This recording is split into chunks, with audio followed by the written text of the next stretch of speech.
Hello student, today we are going to discuss here about Coriolis force. The Coriolis force is acting when an object is moving in some velocity in non-inertial frame. The direction of this force is perpendicular to the direction of the moving object. This force only deviate the moving object, not affected its velocity. As we know, our Earth is also non-inertial frame, and at Earth, this force is directly proportional to its latitudes. So, on Earth, the on equator, the value of Coriolis force is 0, and at pole it would be maximum because of any object at equator having traveled distance for same time period is more at equator, so the value of linear velocity of the earth is at equator is maximum, that is 1640, and at pole it's the value of nearly 0. So on moving, earth is rotating, spinning about their axis, this with a constant angular velocity, and we know earth is revolving its axis with the constant angular velocity. This is 7.29 into 10 raised power minus 5 radian per second. So when the wind flowing in this direction, the Coriolis force deviate in this. When wind is flowing in this direction, this deviate in this direction. Wind is flowing in that direction, deviate in this direction. Wind is flowing in this direction, deviate in northern hemisphere, is deviate in right direction. In southern hemisphere, is deflect in left direction. So this is the deflection. So three types of forces are in atmospheric region of earth, that is pressure gradient force, friction force, and Coriolis force. This force deviate the object, but velocity is not affected. So we can, and at northern hemisphere the hurricane moves anti-clockwise, and cyclone moves clockwise direction. So we can calculate here the mathematically drive the Coriolis force. So here two frame is taken here. One is inertial frame, other is non-inertial frame.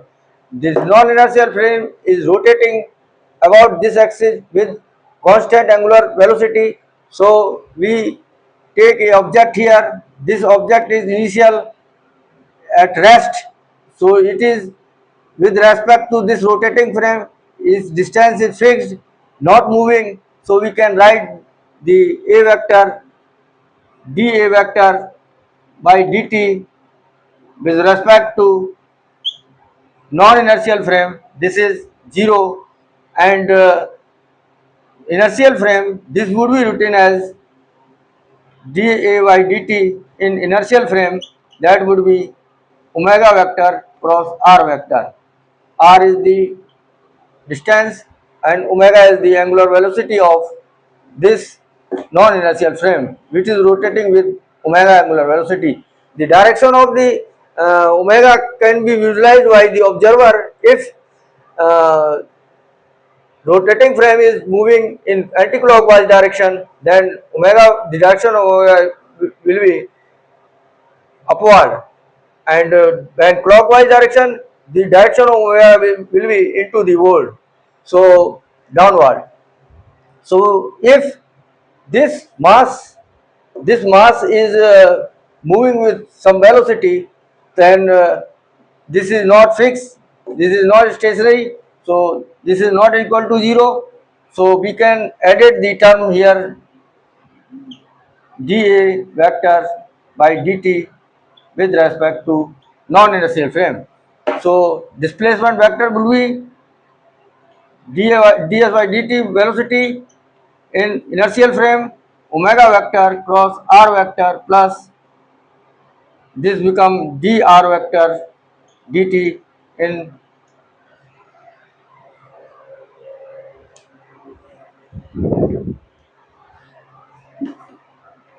So we differentiate this term with respect to time. So we get v vector s naught frame omega vector cross r vector plus v vector in s frame. On differentiation this term with respect to time, this becomes acceleration. This term becomes d omega by dt dvs vector vs naught vector by dt. So as vs vector we write here omega is multiplied by radial distance and vs vector is a rotating frame. So this would be rewritten as this vector differentiation of this vector omega vector cross r vector plus vs vector differentiation with respect to time plus multiplied by omega. This would be omega vector cross r vector plus vs vector. So acceleration would be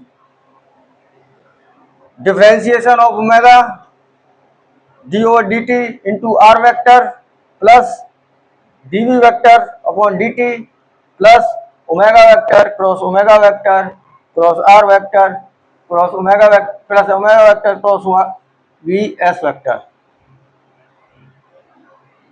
So this becomes a naught.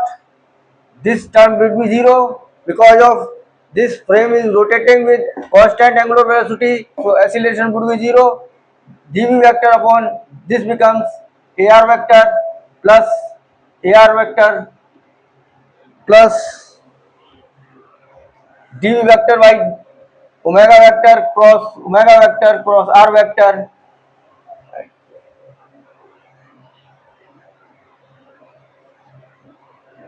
One term is missing here. This is r vector dot dr vector dt into omega vector. So this becomes v vector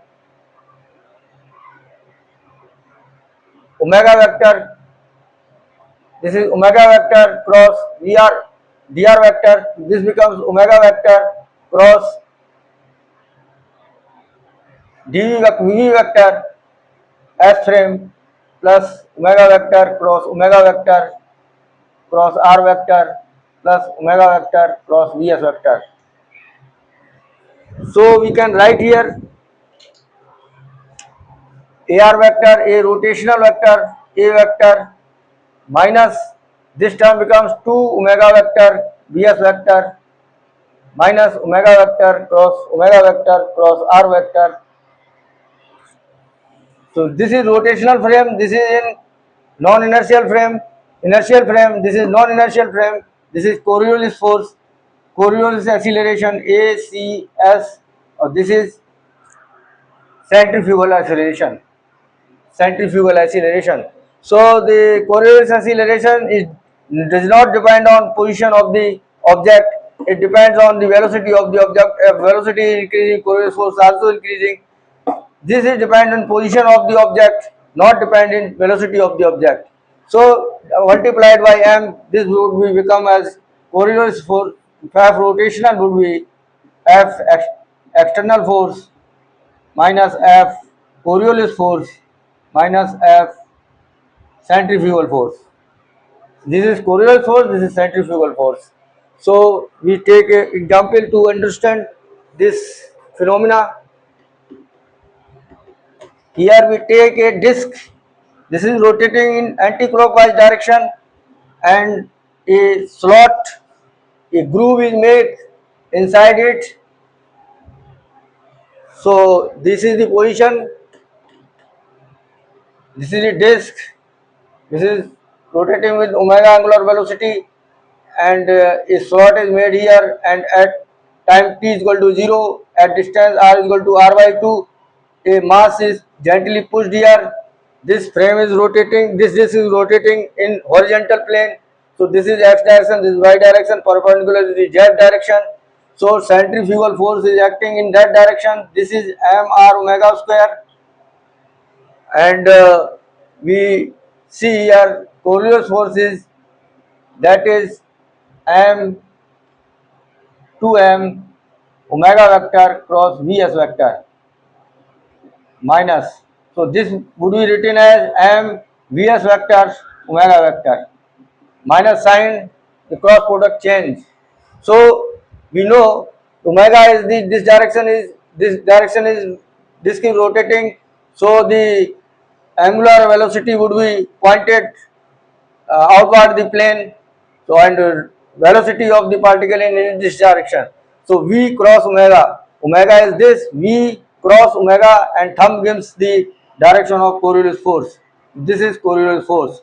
So we have to calculate here the distance at time t and normal reaction by the disk on the block.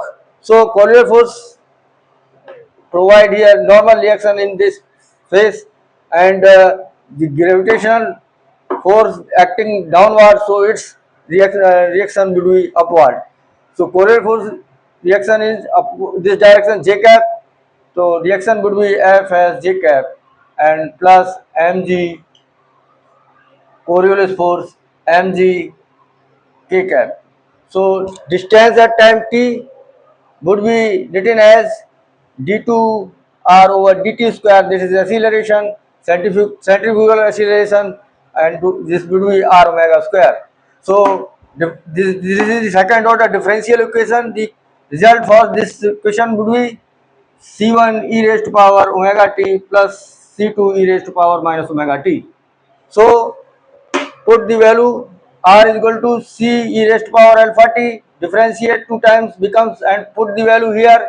So this becomes c square alpha square c e raised to power c square alpha square e raised to power alpha t minus c e raised to power alpha t is equal to 0 into omega square.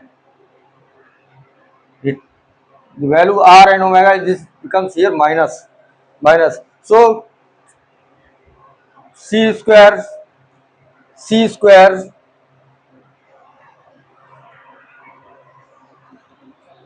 not c square, c e raised to power alpha t common, so this becomes alpha square minus omega square equal to 0. Alpha, this term would be 0, this term not will be 0 because of this radius. So alpha is equal to plus minus omega.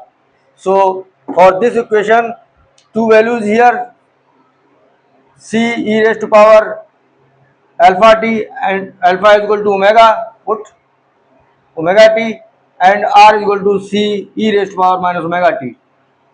These are the two equations. As you know, by the superposition, if y is equal to y1 plus y2, v is equal to v1 plus v2, v is velocity, a is equal to a1 plus a2, a is acceleration. Similarly, these equations can be added and give the same result. So r would be c1 e raised to power omega t plus c2 e raised to power minus omega t. This is the result. Put the at t is equal to 0, r is equal to r by 2. So put the value here, r by 2 becomes t is equal to 0.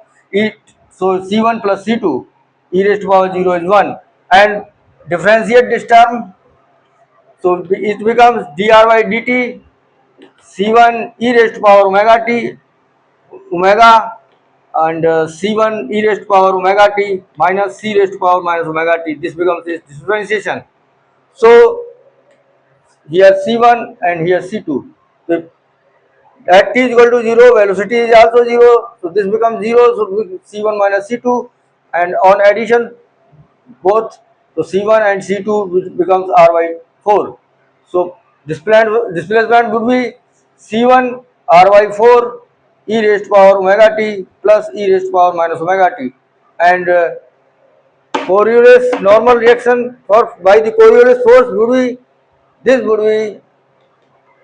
this is differentiation of, this is velocity, put the velocity value here, So this becomes 2m, and omega velocity will be omega square, and this will be r by 4 e raised to power omega t minus e raised to power minus omega t in j cap plus mg k cap. So this is the problem from Coriolis waves. So I hope you better understand by this problem, this phenomena. So thank you for watching this video.